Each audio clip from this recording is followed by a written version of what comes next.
Seja bem-vindo, que bom que você veio.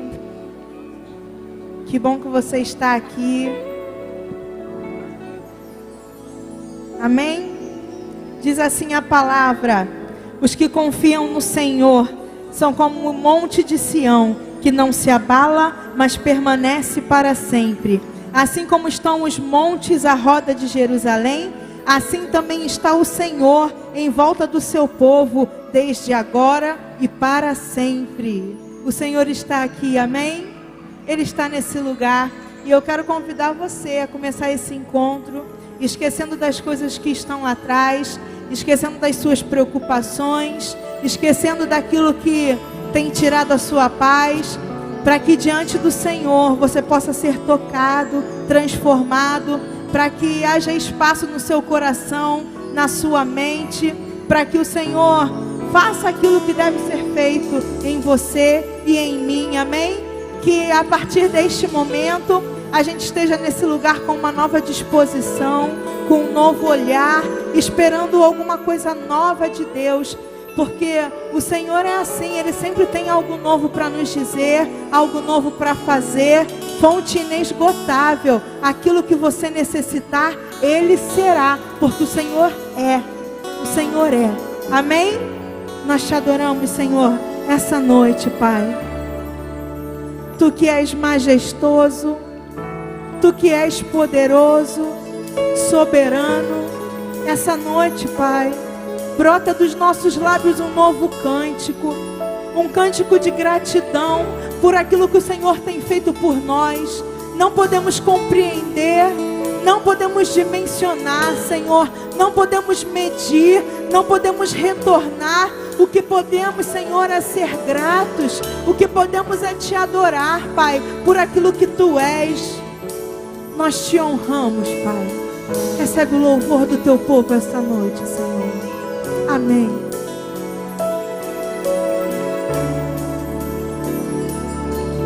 Tu reinas no trono do céu, a criação se prostra aos Teus pés. Tu reinas vestido de glória, os anjos te adoram aos Teus pés. Para sempre governará,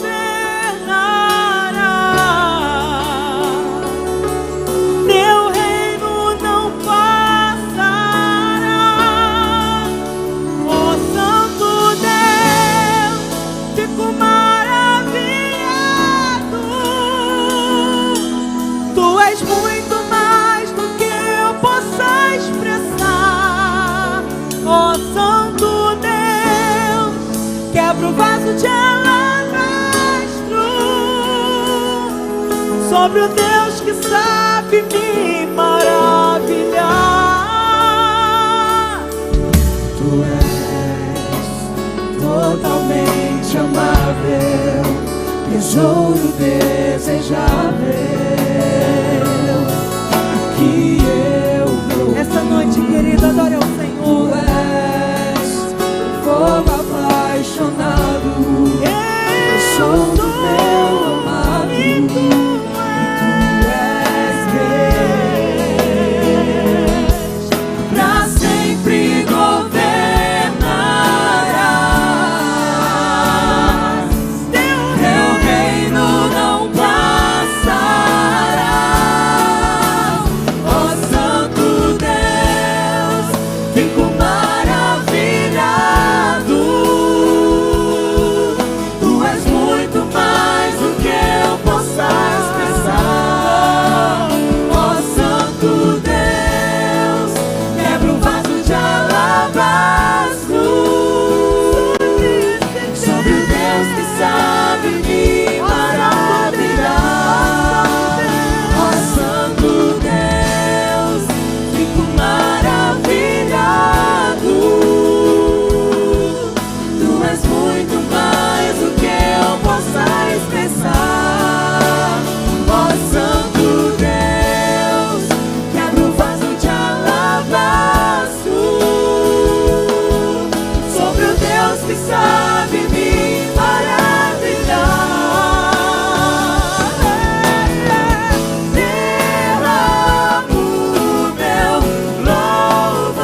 aos teus pés.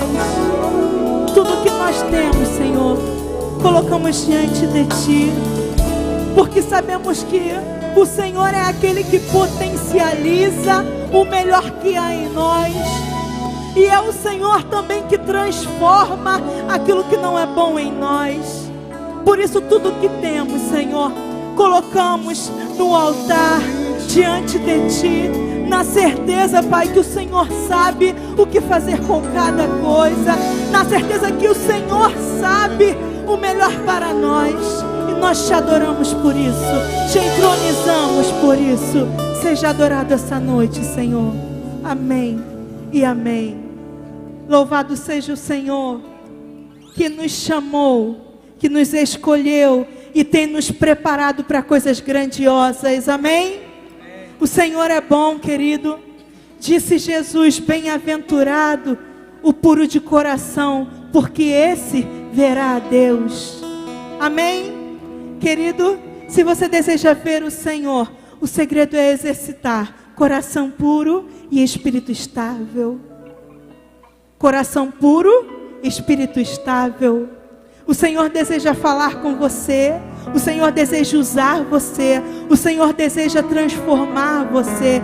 E a transformação começa por desenvolver em cada um de nós um coração puro e um espírito estável, porque coração puro e espírito estável compreende as coisas que são do Espírito, é capaz de deixar para trás as coisas que acontecem na alma, os traumas, os medos e as dores, e é capaz de compreender aquilo que o Senhor quer fazer em nós. Coração puro, espírito estável é o segredo para uma vida plena com o Senhor Jesus, é o segredo para alcançar santidade. Amém?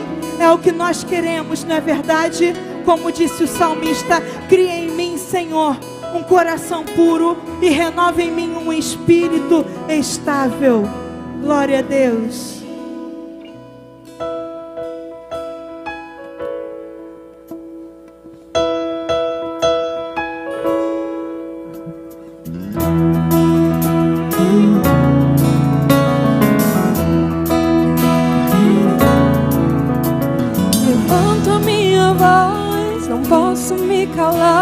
Preciso do Teu poder, dependo desse amor, sem Ti não sei viver.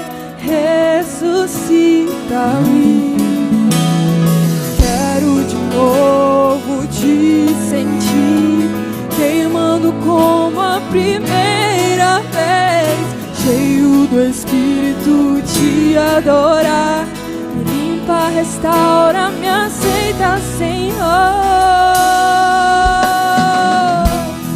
Cria em mim um coração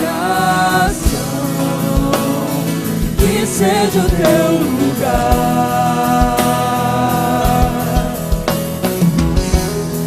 Transforma-me, faça de mim um hino pro Teu louvor.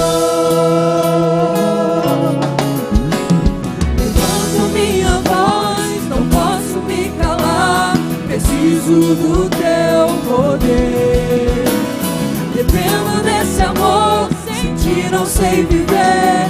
Ressuscita-me,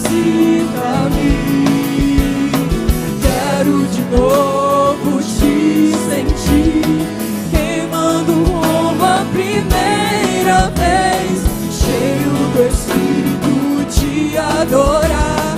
Me limpa, restaura, me aceita, Senhor. Cria em mim um coração que seja o Teu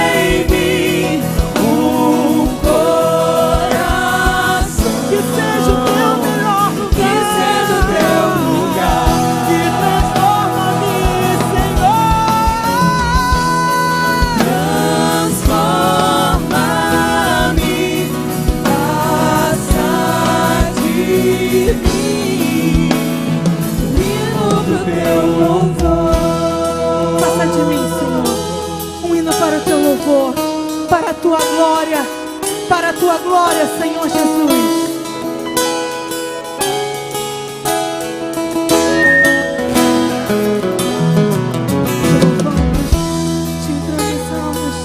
Te bendizemos, cria em nós, Senhor, um coração puro e renova em nós um espírito estável.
Disse Jesus à mulher samaritana: no entanto, está chegando a hora, e de fato já chegou, em que os verdadeiros adoradores adorarão o Pai em espírito e em verdade. São estes os adoradores que o Pai procura. Deus é espírito, e é necessário que os seus adoradores o adorem em espírito e em verdade. Essa manhã eu conversava com os adolescentes e a gente começou a se perguntar o que é isso de adorar em espírito e em verdade. Porque uma das minhas perguntas a eles foi por que eles chegam na igreja e imediatamente eles sentam. Eles não sabem o que fazer com o corpo, eles não sabem como cantar, como levantar os braços, eles ficam deslocados. E uma das respostas que eu tive foi: a gente não sabe o que fazer, porque às vezes a gente passa a semana sendo tudo menos crente. E como é que eu vou chegar domingo na igreja e eu vou levantar minha mão diante de Deus? Como que pode ser isso? Como que eu posso fazer isso?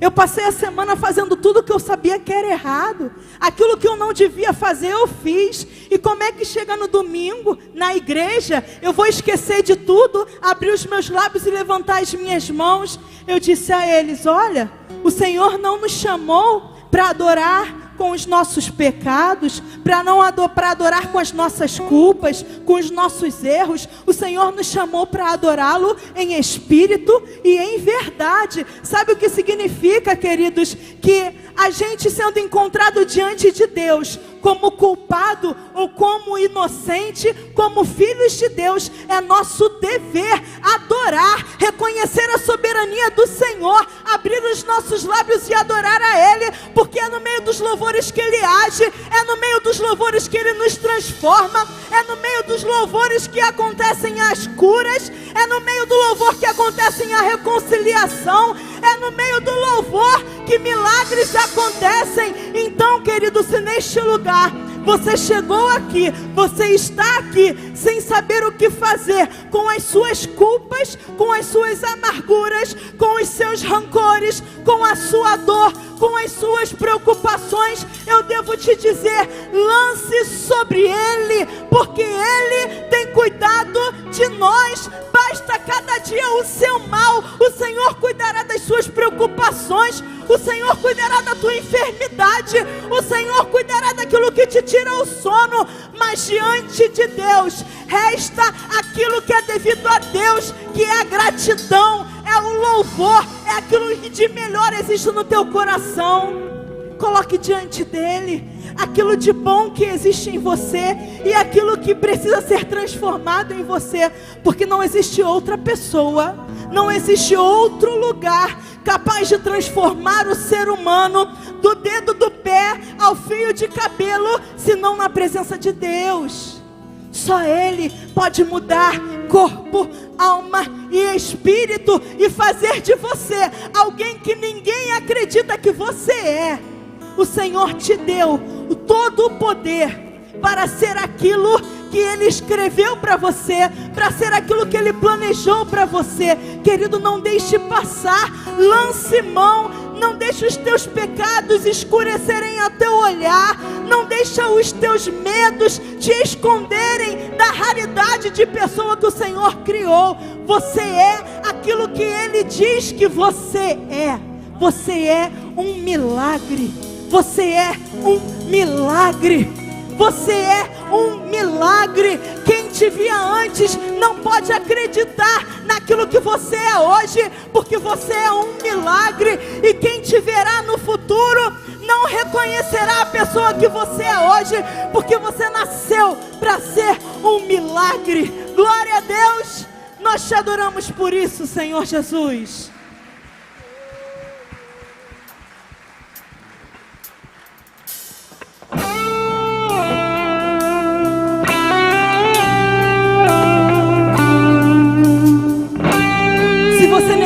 Demais essa noite, abra os teus lábios e fale com Ele, fale daquilo que você necessita. Mestre, eu preciso de um milagre, transforma minha vida, meu estado. Faz tempo que eu não vejo a luz do dia, estão tentando sepultar minha alegria, tentando ver meus sonhos cancelados. Lázaro ouviu a sua voz quando aquela pedra removeu. Depois de 4 dias ele reviveu. Mestre, não há outro que possa fazer aquilo que só o teu nome tem todo o poder. Eu preciso tanto de um milagre. Remove a minha pedra, me chama pelo nome, muda a minha história, ressuscita os meus sonhos, transforma minha vida, me faz um milagre, me toca nessa hora, me chama para fora, ressuscita-me.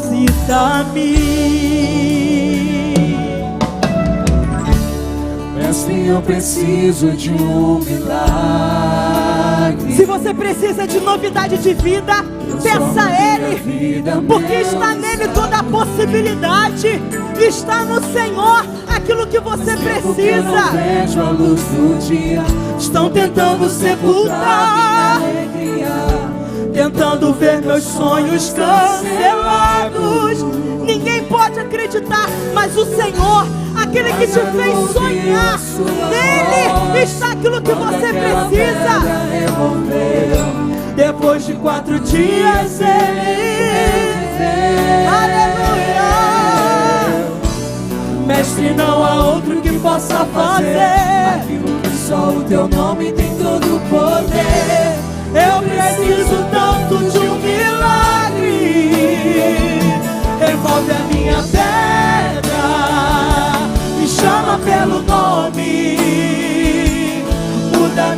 minha história, ressuscita os meus sonhos, transforma minha vida e faz um milagre. Me toca nessa hora, me chama para fora, ressuscita-me.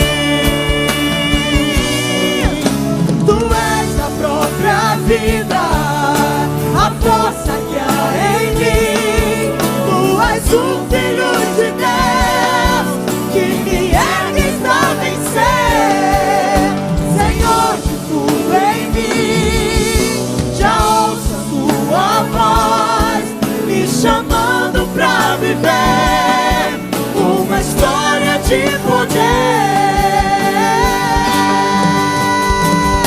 Remove a minha pedra, me chama pelo nome, muda a minha história, ressuscita os meus sonhos, transforma a minha vida, me faz um milagre, me toca nessa hora, me chama para fora, remove a minha pedra, me chama pelo nome, muda a minha história, ressuscita os meus sonhos, transforma a minha vida, faz um milagre, me toca nessa hora, me chama para fora, ressuscita-me.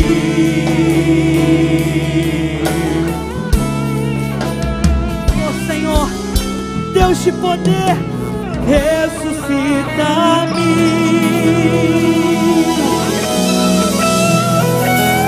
Louvado seja o nome do Senhor.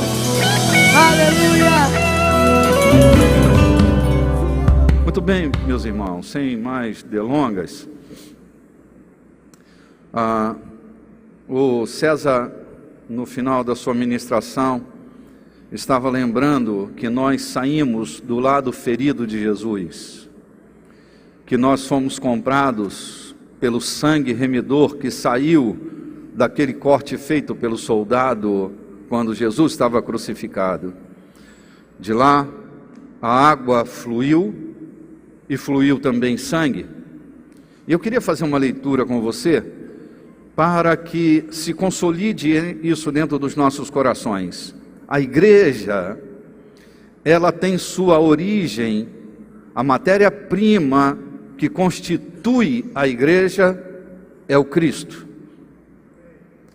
Tudo que está no Cristo deve estar na igreja. A matéria-prima que gerou a igreja é o próprio Cristo. Então, sua simplicidade, sua pureza, o caráter de Cristo deve ser o nosso caráter. A pureza que estava nele deve estar em nós. São Paulo dizia: não se apartem, eu tenho medo que vocês se apartem da simplicidade e da pureza devidas a Cristo. Vida cristã vai exigir simplicidade, vida cristã vai exigir pureza. É assim que nós, ao nascermos de Cristo, nos tornamos, porque nós somos aqueles que nos originamos nele, saímos dessa intenção bendita de Deus. Queria pedir que você abrisse sua Bíblia na primeira epístola de São João, no capítulo 5, versículo 1. Se você está nos acompanhando e pode fazer a leitura e deseja fazê-lo, minha saudação a Cláudio Peixe, Patrícia e toda a sua família que estão em São José do Rio Preto, São Paulo. Estão começando a Igreja da Colheita lá em São José do Rio Preto, hein, gente? Mais uma porta que já já vai estar aberta. Nós temos a clareza de que não somos colonizadores desta terra, mas onde couber uma igreja para se nascer neste lugar, assim será. Esta semana eu estava conversando com o pastor Luciano lá em Portugal, como a igreja está começando a tomar forma, a estabelecer relacionamentos. Isso é bom demais a gente ver a obra de Deus crescendo, né, gente? Principalmente quando a gente não tem uma franquia a ser negociada, quando a igreja nasce de relacionamentos e não de uma franquia estabelecida.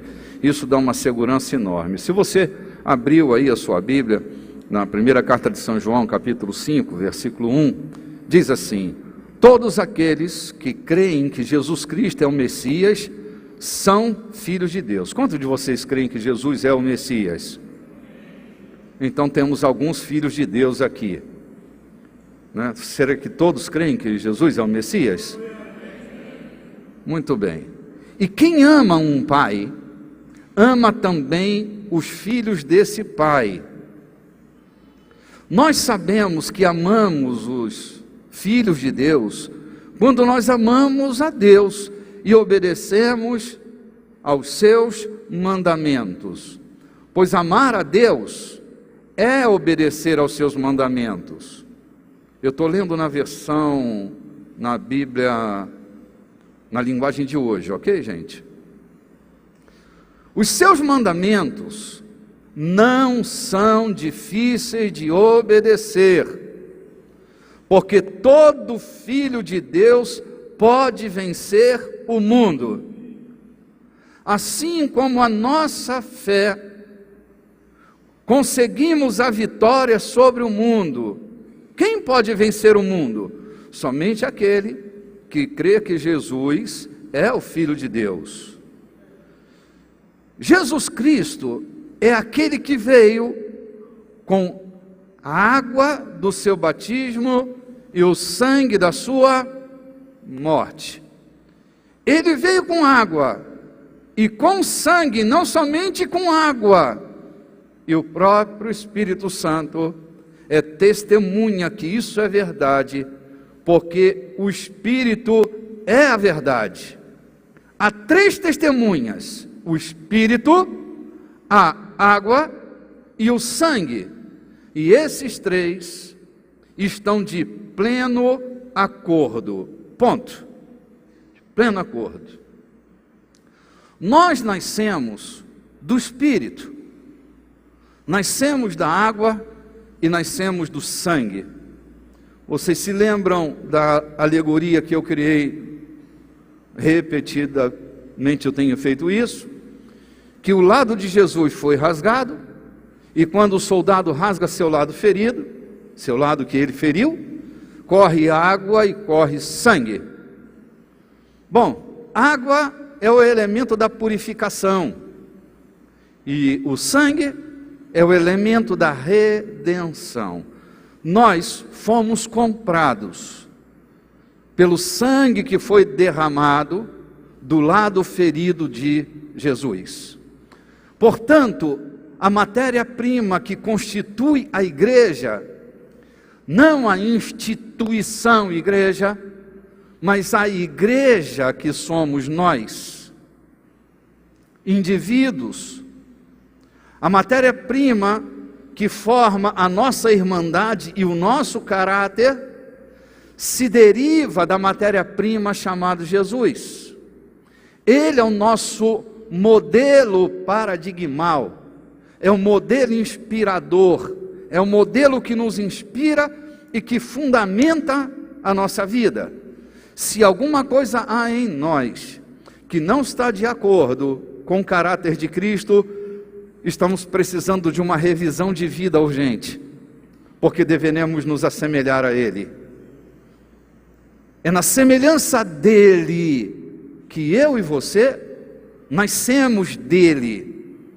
Semana passada foi refletida a ideia da semente, que nós nascemos de uma semente chamada Jesus, que foi plantada como um grão de trigo na terra, e a semente traz dentro de si a espécie que ela dá origem.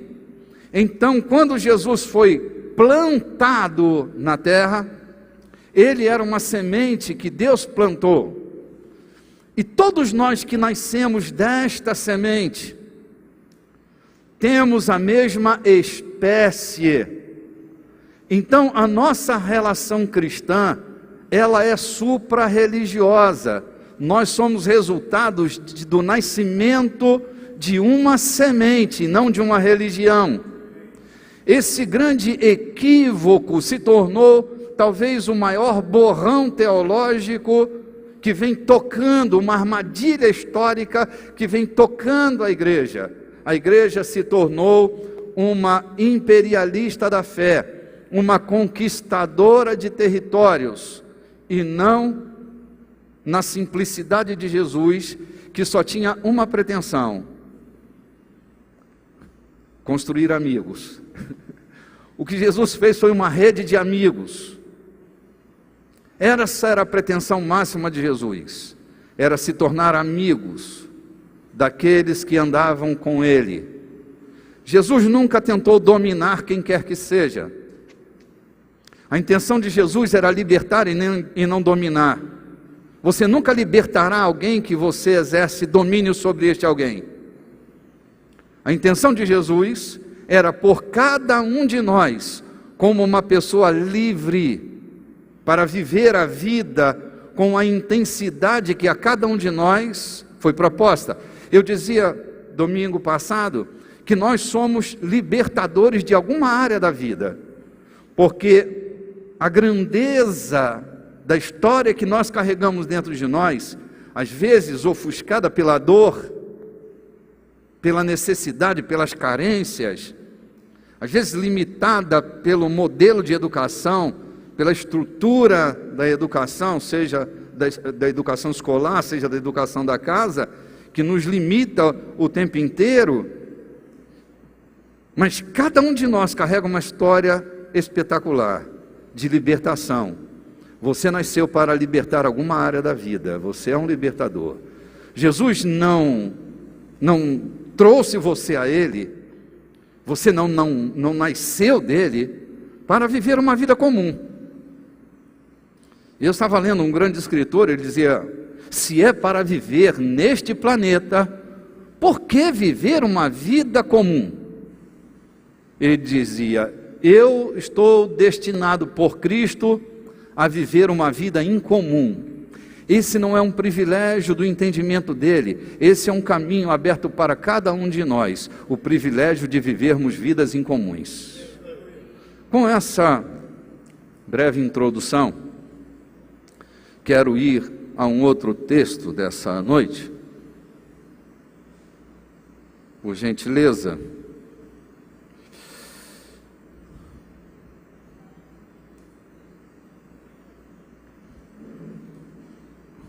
Olha que alegria, sumiu tudo da minha...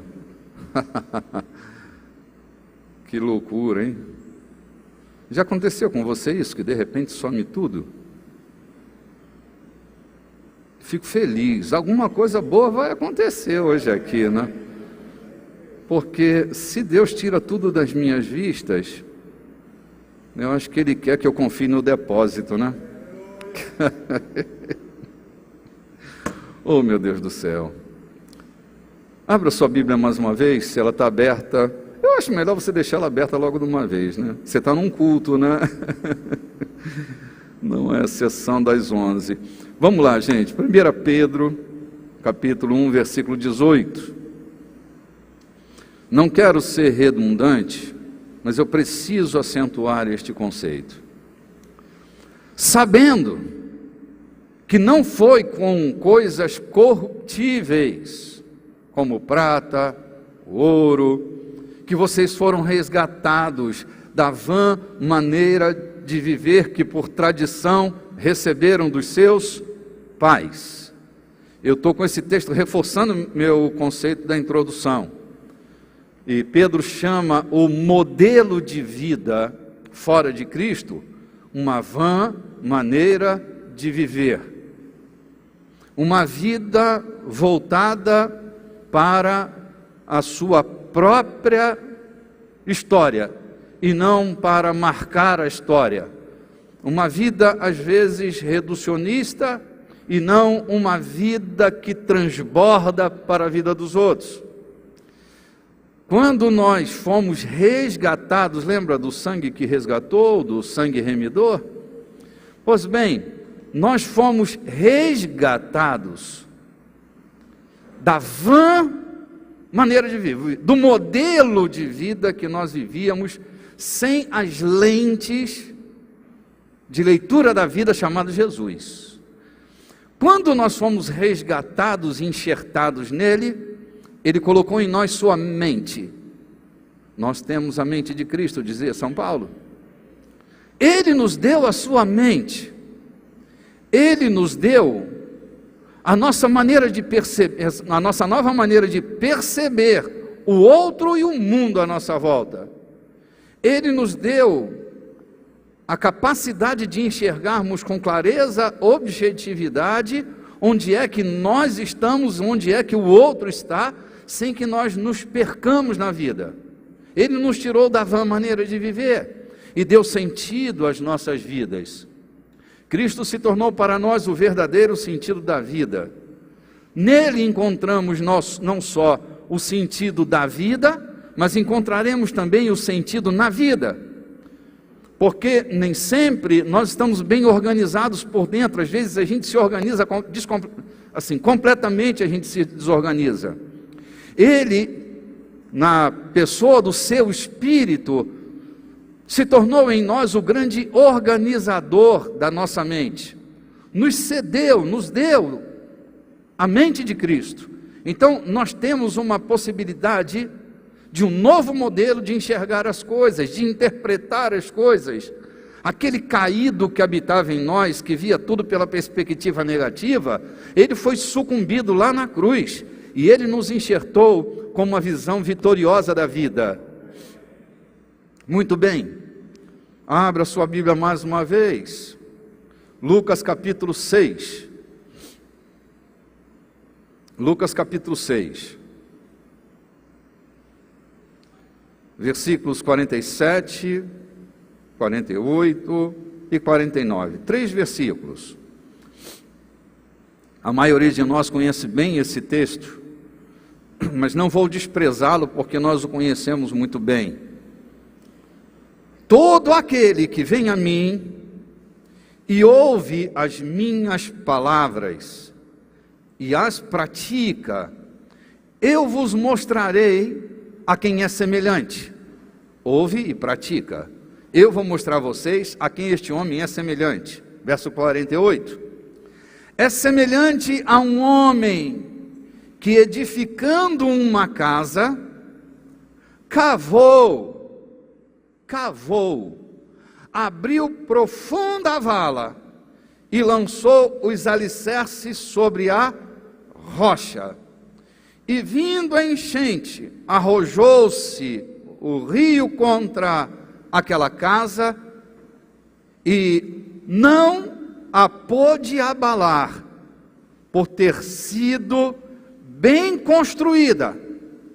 Mas o que ouve e não pratica é semelhante a um homem que edificou uma casa sobre a terra sem alicerces, areia. E arrojou-se o rio contra ela, e ela logo desabou. E aconteceu que foi grande a ruína daquela casa. Muito bem, eu vou entrar pelo caminho da simplicidade. E quero começar dizendo que tempestade todos nós vamos passar. A vida cristã não cria em nós uma redoma protetora contra tempestades. Pelo contrário, mas o conceito que a mente de Cristo, que agora temos, nos dá ao nos depararmos com uma tempestade, é que a tempestade, ou as tempestades pelas quais nós passamos, elas não têm autoridade de destruir um plano de Deus. As tempestades pelas quais nós passamos, o que ela tem poder para fazer é treinar cada um de nós. Conversava com o Dr. Nogueira essa semana sobre isso, né? E a gente chegava à conclusão: o que seria de Gengis Khan se não fosse uma tempestade, ou se não fossem as tempestades? Tempestades são um ambiente de treinamento para nós. Você tem ouvido isso aqui o tempo inteiro, e eu vou continuar falando até que isso vire vida em você, até que você pare de ter medo de problemas e medo de tempestade. Porque aqueles que têm a natureza de Cristo não precisam ter medo de problemas ou medo de tempestades. Agora, eu me apavoro, porque há aqueles que se dizem ter nascido de novo, e eu não estou questionando, mas estou perplexo ao ouvir determinadas declarações. Há pessoas que estão transformando orvalhos em tempestades. É que elas são reféns do espírito de coitadismo. E se você se tornar refém da sua própria história, se você se tornar um coitado dentro da sua própria história, você nunca vai encontrar força para se levantar e ser um protagonista. Precisa mudar o modelo de entendimento. Querido, aquilo que estamos vendo e entendendo nem sempre é toda a verdade sobre aquele ponto específico. Há em nós uma subjetividade. O Espírito de Deus, entre aspas, é a nossa subjetividade. Nós precisamos migrar desse estado da vã maneira de viver para fazermos leituras a partir da nossa espiritualidade. Há mais recurso na nossa espiritualidade do que nós imaginamos. Agora, não confunda religiosidade com espiritualidade. Nossa religiosidade é reducionista demais, e a nossa espiritualidade, ela é expansiva, vai para todos os lados, e nós precisamos aprender a caminhar pela subjetividade da nossa espiritualidade. Deus encerrou o mundo inteiro e colocou dentro de você as soluções surpreendentes que habitam o seu coração. Eu achei que você ia ficar um pouco mais entusiasmado, né? Se eu dissesse que seu pai morreu, você ia chorar. E agora? Eu estou dizendo que você é a solução da sua vida, que Deus colocou dentro de você soluções jamais pensadas pela mente humana. Ele colocou dentro de você soluções para você vencer o mundo. Acabamos de ler a carta de São João. Ele diz: você nasceu para vencer o mundo. Diga: eu nasci para vencer o mundo. Não nasceu para ser um religioso, nasceu para ser um templo vivo. O Espírito de Deus tabernacula em você, pedra viva. Tabernáculo de Deus, o Espírito de Deus habita dentro de você. Isso é pouca coisa? É nada. O vencedor habita em mim, o vitorioso mora dentro de mim. Portanto, que venham os touros, nós os faremos em bifes. Era uma brincadeirinha, você devia rir agora. Entendeu? Que venham os touros, eu os farei em bifes.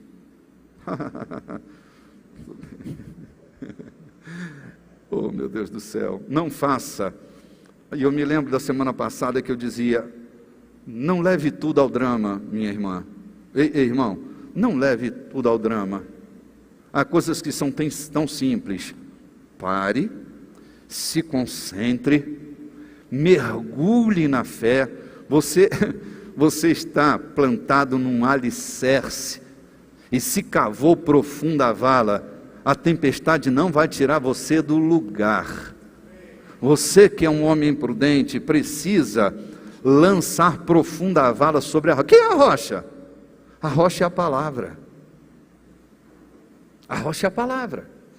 O nosso relacionamento não pode ser religioso, porque na religião nós não temos aprofundamento na vala, nós não temos raízes na rocha. O que nós temos são rituais de aproximação.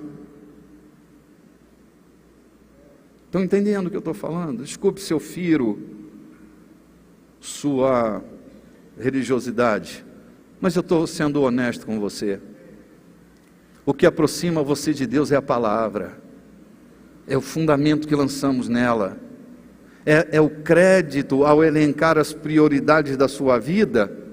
Quando você elenca a palavra como prioridade da sua vida, você pode ter certeza de uma coisa: o vento pode soprar, a tempestade pode cair, o rio pode transbordar, o mar pode ser enfurecido, a terra pode tremer, o terremoto pode chegar, mas você não será abalado. Não é a minha palavra, é a palavra de Deus que garante que você não vai ser abalado. Portanto, levanta a sua cabeça e aguenta firme. No treinamento de um campeão é assim mesmo. Às vezes a pancadaria é inevitável para fazer de você um verdadeiro campeão. Em se falando de tempestade, porque o texto principal da nossa leitura é esse texto de Lucas 6, eu estava lendo esse texto e novamente me lembrei de Moisés. Deus chama Moisés e diz: ei Moisés, eu quero falar com você. E para que todo mundo saiba que sou eu que estou falando com você e que nós somos amigos, eu vou gerar temor nas pessoas. Mas como eu quero falar com você, e você é uma pessoa especial para mim, eu vou lançar uma nuvem escura sobre a montanha. Eu vou pegar a montanha, que ninguém tem medo dela, e vou lançar uma tempestade na cabeça dela, de forma que os homens tenham medo. E quando eu falar, minha voz será como um trovão, de forma que o povo tema. Mas isso não vai destruir você lá no topo da montanha. Isso vai gerar intimidade. Portanto, não tenha medo da nuvem escura que eu vou inserir você. Era Deus inserindo Moisés no meio de uma nuvem escura. Quando eu me lembro dessa experiência de Moisés, eu me lembro que na fala de Deus, eu quero falar com você. Você imagina, nós temos uma teologia que é assim: todo bem vem de Deus, todo mal vem do diabo, um entendimento dualista, não é?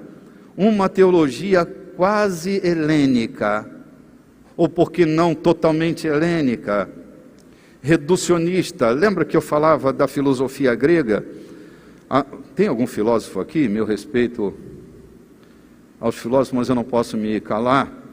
Eu também tenho minha caminhada no mundo da filosofia, só que não fui formado pela filosofia grega. E na filosofia grega, os geômetras criaram a filosofia, né? Os matemáticos, Tales de Mileto, e vai aos pais da filosofia grega, são os matemáticos. Tudo bem? Estão vivos? Vocês estão aí? Eu estou recordando isso com você. Então, a filosofia helênica é uma filosofia dualista. É certo ou é errado? Céu e inferno. Estava assistindo um seriado essa semana baseado no helenismo, né? Que é o grande conflito entre o Deus da luz e o Deus das trevas. Satanás não é Deus de coisa nenhuma, nem do inferno. Jesus, quando ressuscitou dentre os mortos, ele tirou dele o poder, ele tirou as chaves do inferno e da morte. Nem do inferno ele é dono. Você se lembra que no final de todas as coisas, quando a nova ordem social for estabelecida, ele vai ser precipitado num lago de fogo junto com o inferno e toda essa lasqueira. Então ele não é dono de nada. Ele não é Deus da escuridão, ele não é Deus das trevas, ele não é o Deus do mal. Só existe um Deus e o seu nome é Senhor. Jesus Cristo, o Rei dos Reis e Senhor dos Senhores. Então, nessa filosofia dualista que nasce da Grécia, nós temos esse duelo de titãs, que eu estou sempre implicando com ele, né? De um lado, usando calção vermelho e preto, Satanás, o desdentado. Do lado esquerdo. Do lado direito do octógono, lá vem o príncipe da paz. Jesus Cristo, com calção branco com uma estrela preta.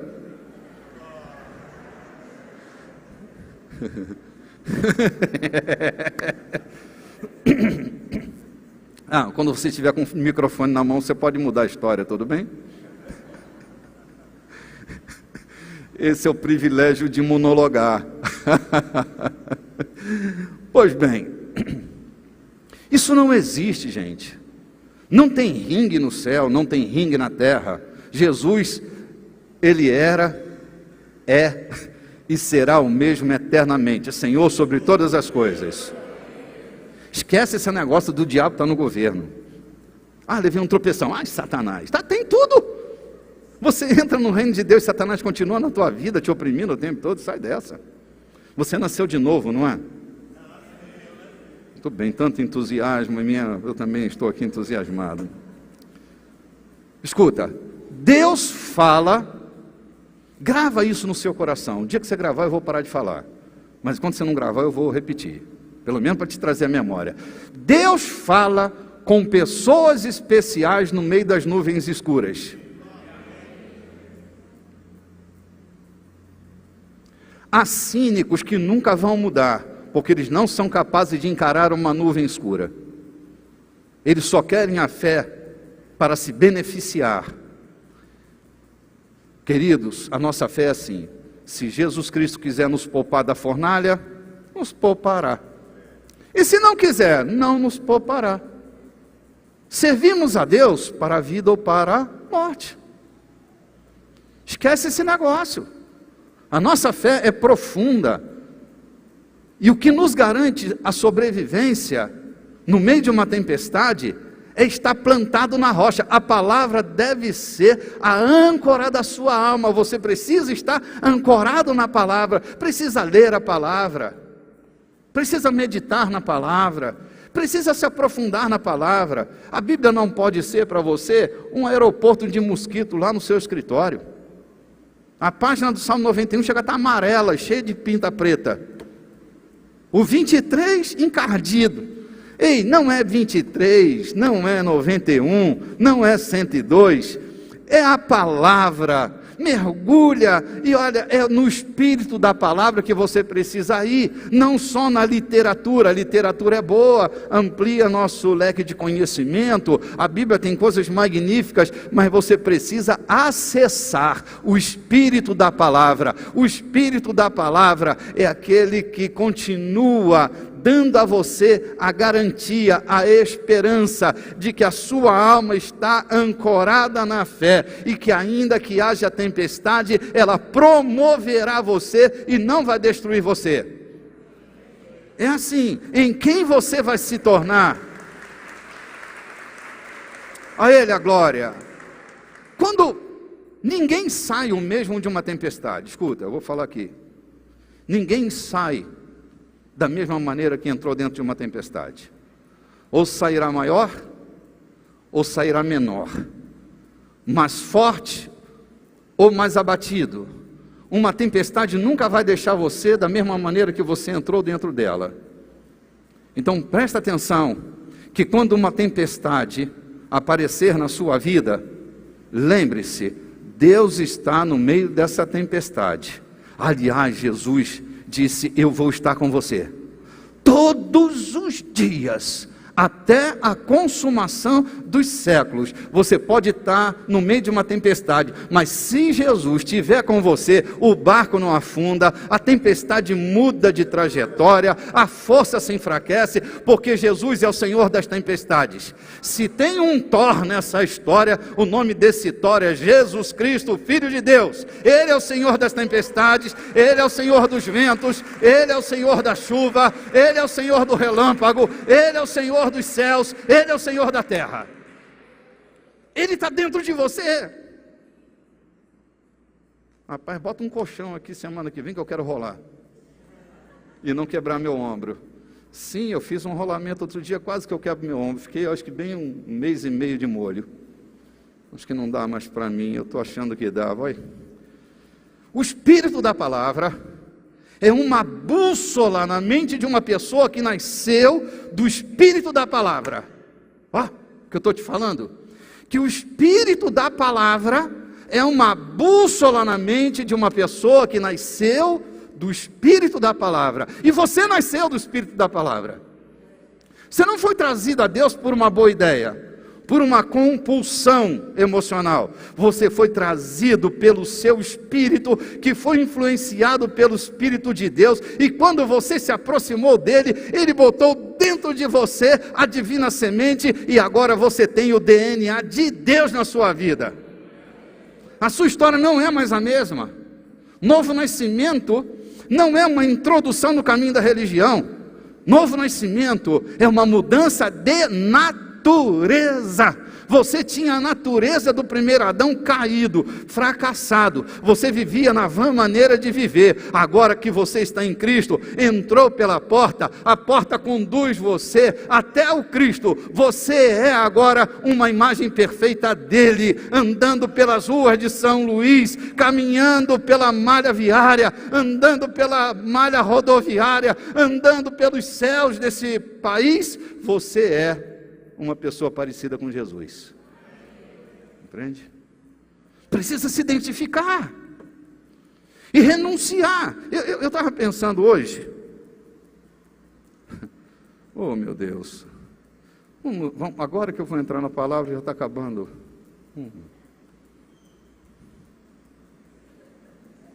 Só assim, desconjuro também. Primeira carta de São Pedro de novo,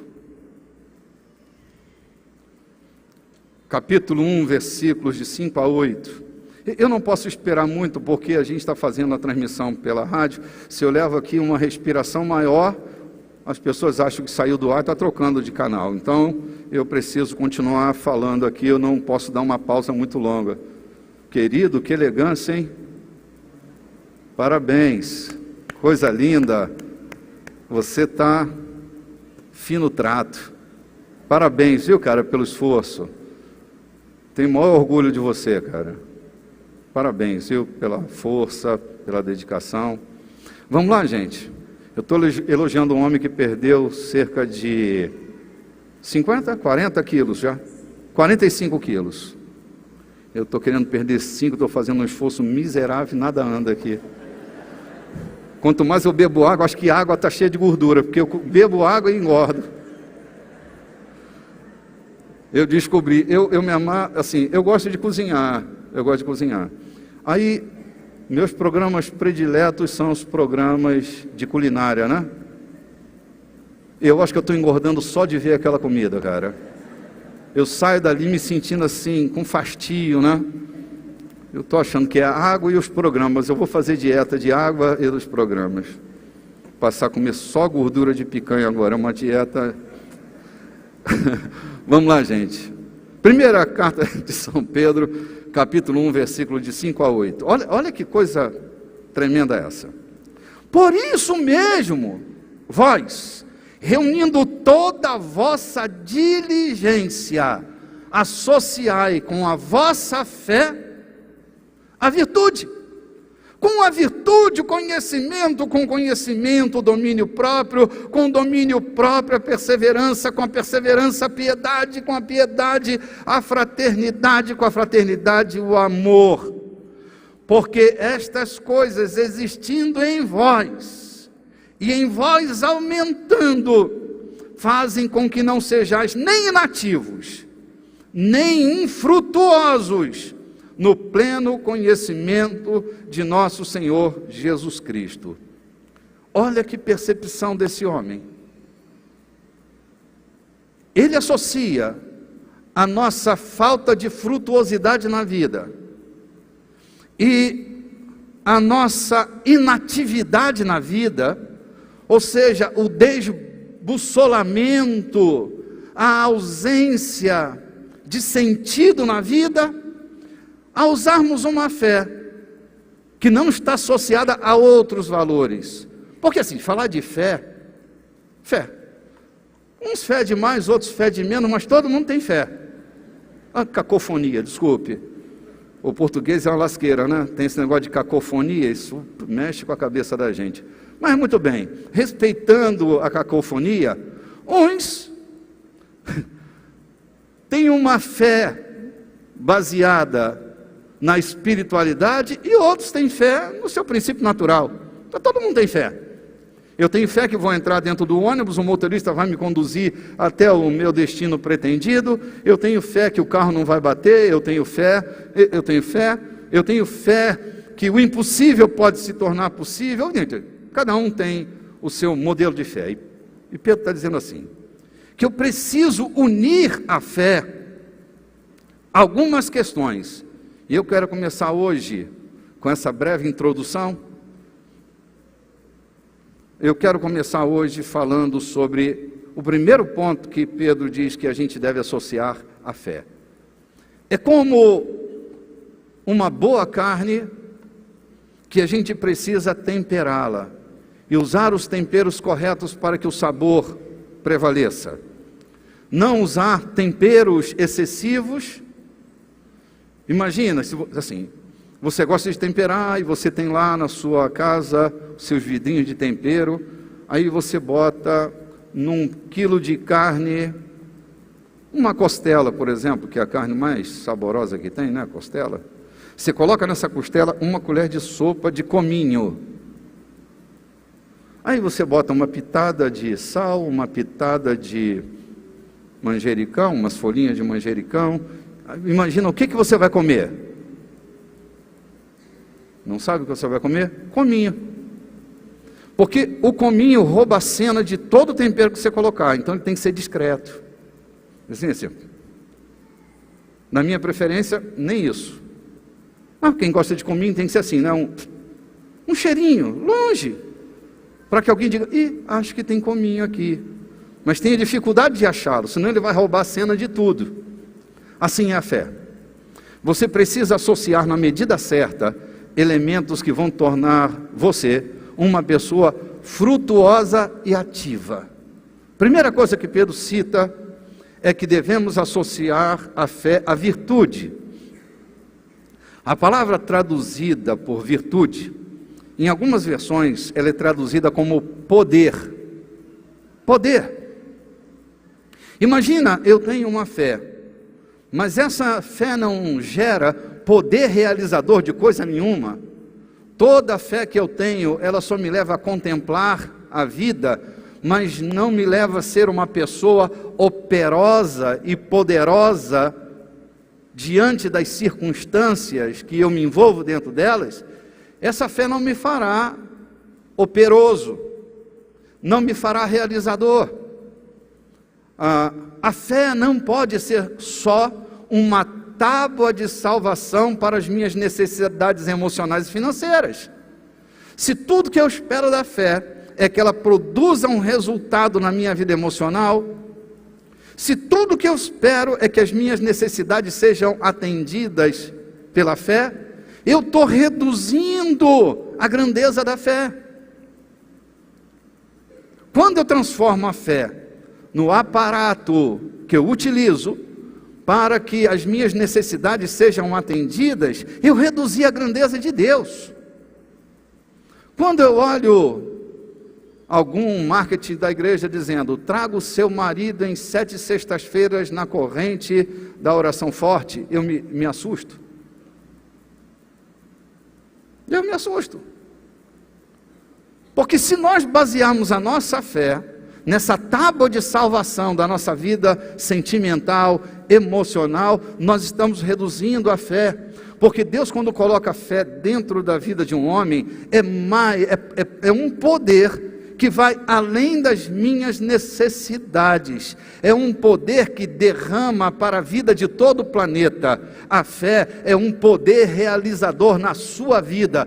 A fé é o caminho de poder para toda criatura que se sente fraca. Se você está se sentindo fraco na sua caminhada, se você não consegue afetar a vida das pessoas com aquilo que você faz, se você não consegue transformar a sociedade, se você não consegue mudar a sua família, se você não consegue mudar as questões do seu trabalho, se você não consegue realizar alguma coisa na sua vida, entenda uma coisa, você precisa do poder de Deus na sua vida.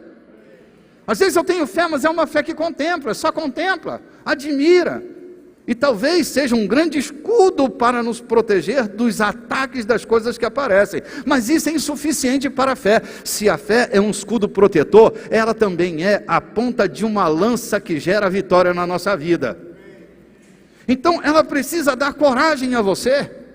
Coragem para continuar vivendo, coragem para superar. Há coisas que não vão acontecer na sua vida, você vai ter que se tornar um superador, porque há coisas que não vão mais acontecer na sua história, você vai ter que se tornar uma superadora, minha irmã. E não adianta ficar puxando a vida inteira de corrente em corrente, porque não vai acontecer. Há coisas que Deus decidiu promover você, há coisas que ficaram para trás e lá elas devem estar. Deus está levando você mais para frente. Então levanta a tua cabeça e manifesta a tua vida com poder nesta terra. Não com saudosismo, com lástima, mas com tristeza. Tem gente que nunca mais vai sair do lugar, porque o passado exerce um peso brutal na sua vida, seja na sua vida sentimental, emocional, financeira. Quando papai tinha, quando vovó tinha, papai tinha, agora é hora de você ter. Levanta a tua cabeça e vai fazer a tua história, porque o Evangelho de nosso Senhor Jesus Cristo é poder de Deus na vida de todo aquele que crê. Você tem à sua disposição o poder que emana do Evangelho. O Evangelho transforma fracos em fortes. Lembra da história de Joel? Joel diz: diga ao fraco, diga o fraco. Não é diga ao fraco, diga ao fraco. Ei, você é fraco, diga para você: eu sou forte. O dia que um fraco acredita que ele é forte, a sua vida muda e ele passa desse estado de tristeza, de lasqueira, de inconformação para um estado de vitória. Quando você acreditar que a sua vida vai mudar, a sua vida vai mudar. Quando você acredita que você pode, você pode. Salomão diz que o homem é aquilo que ele pensa que ele é. Se o Evangelho, que é poder, entra dentro da sua vida, ele vai revelar o quão poderoso você se tornou em Cristo Jesus. Romanos 1,16 diz assim: pois não me envergonho do Evangelho, porque é poder de Deus para a salvação de todo aquele que crê, primeiro do judeu e também do grego. 1 Coríntios capítulo 1, versículo 18 diz assim: certamente a palavra da cruz é loucura para os que se perdem, mas para nós que somos salvos, poder de Deus. Quantos de vocês são salvos aqui? Então o Evangelho é poder de Deus, a palavra da cruz é poder de Deus na sua vida. Está entendendo por que você tem que ter intimidade com a palavra? Porque a palavra vai gerar esse poder em você. Eu disse para você, eu sofri de uma frustração enorme. E eu me sentia um ser rejeitado. Rejeitado? Alguém sabe o que é isso? De lá de cá ninguém sabe o que é ser rejeitado. Não, essa síndrome de tartaruga não serve, né? A tartaruga que fica assim. Levanta a sua mão, se você sabe o que é ser rejeitado. E eu vivia com essa síndrome agarrada no meu ombro. Parecia um demônio que me perseguia. E por me sentir rejeitado, eu me tornei um abjeto social. Eu vivia para agradar os outros. Era quase um bobo da corte. Vivia para que as pessoas me amassem e me aceitassem. Porque eu mesmo não me amava, eu mesmo não me aceitava. Um dia, lendo a palavra, essa palavra que é vida, que é poder reorganizador do nosso interior, que é poder transformador, eu li, essa palavra saltou para dentro de mim. Ainda que teu pai e a tua mãe te abandonem, eu todavia, o Senhor, não te abandonarei. Aquilo entrou dentro de mim como um raio. Zup! Caiu dos meus olhos uma escama de falta de entendimento. E eu comecei a entender que se Deus não sente vergonha de mim, se Deus não me abandona, se Deus está comigo, não é que o fato das pessoas não me amarem não me incomoda, até me incomoda. Mas, cara, eu não vou mais ficar puxando a cachorrinha e arrastando a chinelinha. Eu não vou viver para agradar os outros. Eu vou viver a minha vida, a vida que Deus me deu para eu viver com intensidade sobre a terra. Eu sou um libertador e eu vou viver como um libertador. Não como um coitado fracassado, com a síndrome do coitadismo, com a síndrome da autocomiseração. Eu não sou um miserável e não vou viver debaixo da força da autocomiseração. Eu sou um homem vencedor, o Espírito de Deus habita em mim. Isso reorganizou a minha cabeça. Entende? Mente. ela foi reorganizada. Ela se tornou uma bússola orientadora para mim. E se me vaiam ou se me aplaudem, não me demovem. Eu não vivo do aplauso, nem vivo da vaia. Eu não vivo da aprovação ou da reprovação de quem quer que seja. Se gosta de mim ou se não gosta, isso não me demove das coisas que eu tenho que fazer. É claro, se eu posso ajudar alguém a gostar de mim, eu gosto de ser bom moço também, né? Eu gosto de sair bem na foto. Mas eu não vou me esforçar para sair bem. Eu não vou falsificar uma imagem. Eu não vou destruir a mim mesmo para satisfazer quem quer que seja. Isso eu aprendi no Evangelho. E a minha vida foi gerada debaixo de poder. Não só poder para curar os enfermos, eu tenho curado muitos enfermos ao longo da minha vida. Curado enfermos terminais. Eu sou um homem de fé. Eu sou um homem de ação na minha oração. A minha oração não é silenciosa, é extravagante. Eu berro, eu grito, me largo no chão, sempre em secreto, para não chamar a atenção dos outros, não gera um apavoramento. Mas eu me movo pelo caminho da fé. Mas a fé não é só para curar enfermos, a fé é para mudar circunstâncias. Deus enche você de poder para mudar circunstâncias impossíveis. Está dentro de você. Poder. Oh, Jesus, estou intimidado agora com esse negócio desse relógio. Vamos tirar esse relógio daí, Didi. Apaga esse negócio aí. 1 Coríntios 2,5 diz, o último texto desse capítulo, para que a vossa fé não se apoiasse em sabedoria humana, e sim no poder de Deus. A tua relação com a palavra é mais do que um construto filosófico ou teológico. A tua relação com Deus e a tua relação com a palavra, ela gera poder na sua vida. É bom a gente entender, é bom a gente ter um gozo satisfatório na alma com conhecimento, mas o poder, ele abre caminho, ele é quem vai abrir a picada para que tudo mais possa avançar. Por isso Pedro cita como primeiro lugar o poder. Aí ele diz, também associai ao poder o conhecimento, porque, gente, poder sem conhecimento gera tanta loucura. Poder sem conhecimento gera criaturas tão estranhas e alienígenas. Poder sem conhecimento enlouquece a vida das pessoas. Elas são normalmente vítimas da síndrome da onipotência. Elas acham que elas são deuses. E aí elas oprimem os réis mortais. Aí ela afunda as pessoas que estão próximas a ela, porque ela é toda poderosa, não? Eu sou totalmente poderosa. Eu tenho poder. Eu tenho a força. Lembram? He-Man. Você só tem o poder porque Ele encheu você de poder. Nunca se esqueça disso. O poder emana dele para a tua vida, ok? Agora, o conhecimento, ele é libertador. Queridos, a maior parte dos problemas que nós enfrentamos vem por causa da falta de conhecimento.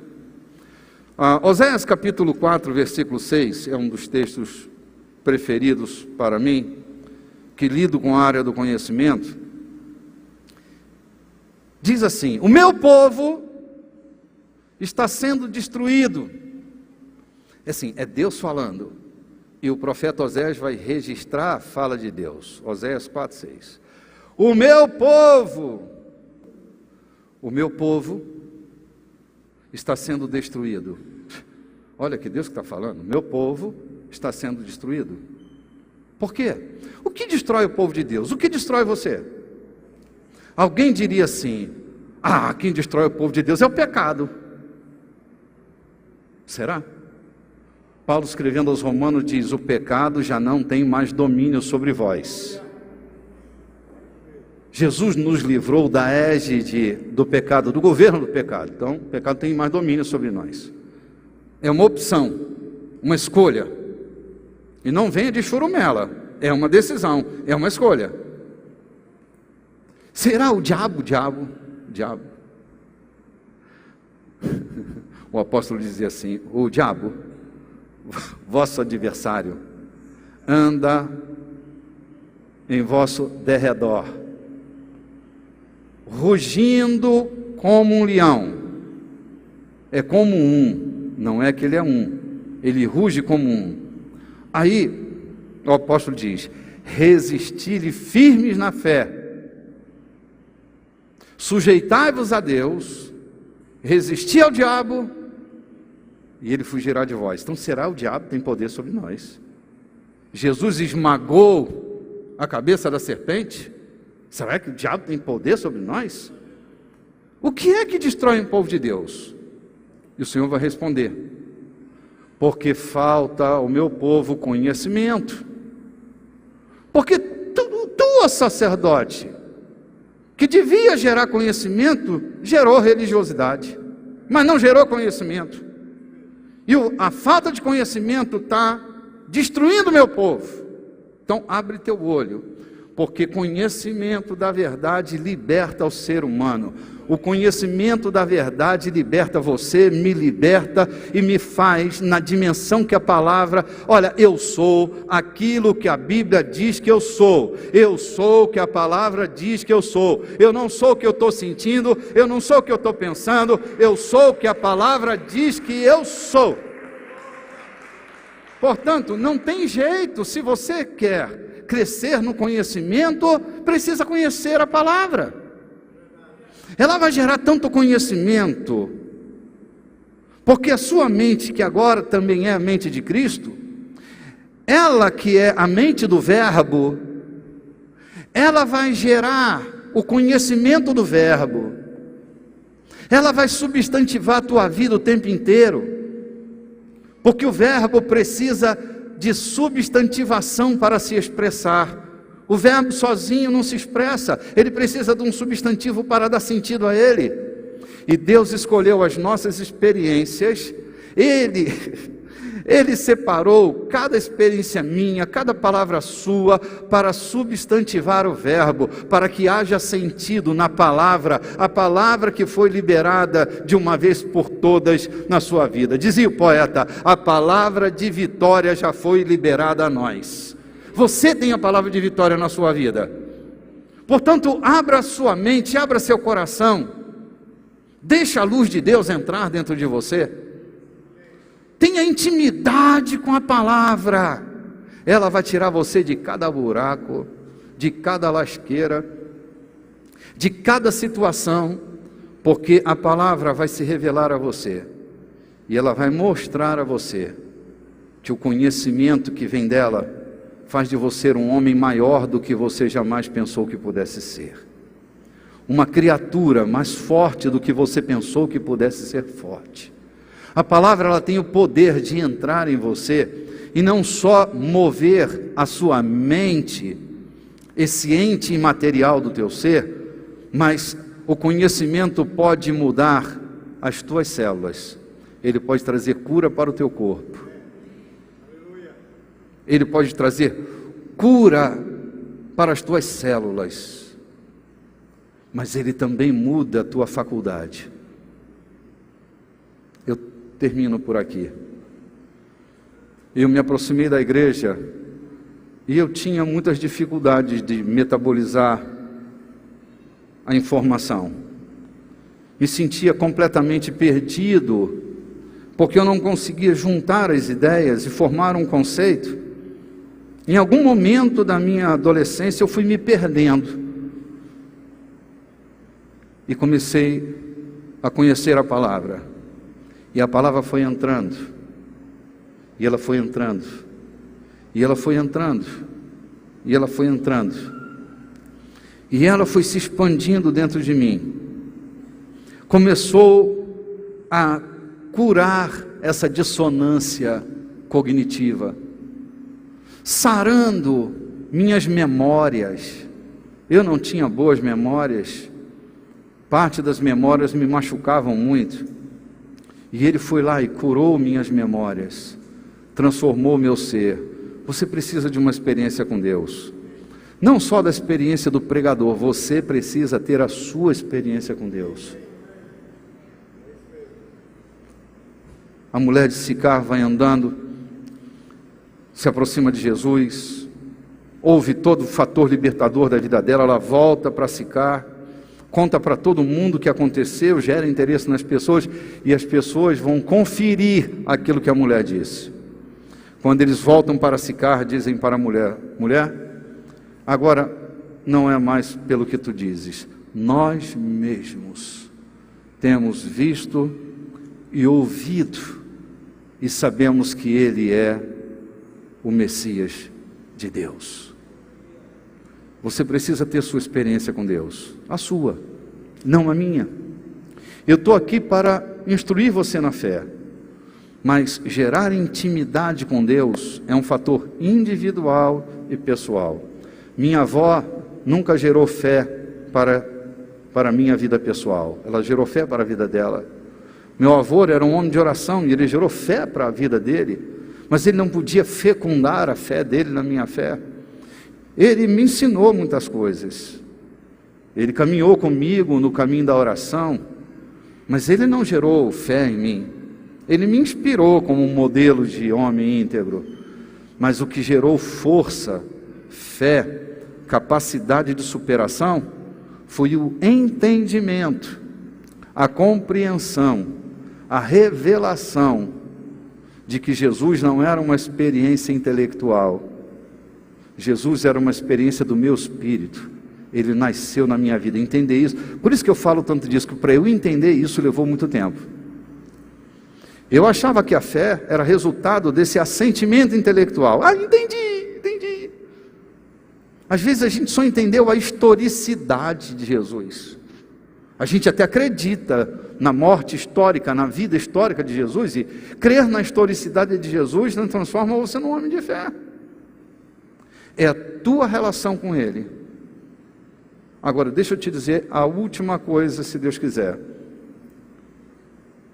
Toda mulher que tem um marido que se torna amigo de Deus, que caminha para dentro do conhecimento de Deus, eu vou dizer para as minhas amigas aqui, você não precisa ter medo de um homem que é amigo de Deus. Nenhum homem precisa ter medo de uma mulher que é amiga de Deus. Não é que flerta com Deus. Não é aquela que tem uma relação orgásmica no culto com Deus. Que delícia, que doçura. Isso não gera compromisso com Deus. Isso gera flerte. E Deus não está nos chamando para sermos ficantes, mas para lançarmos profunda vala e colocar o nosso alicerce nessa vala profunda. A vala é a palavra, que vai dar força a você, poder a você, vai transformar a sua vida e vai fazer de você um campeão na fé.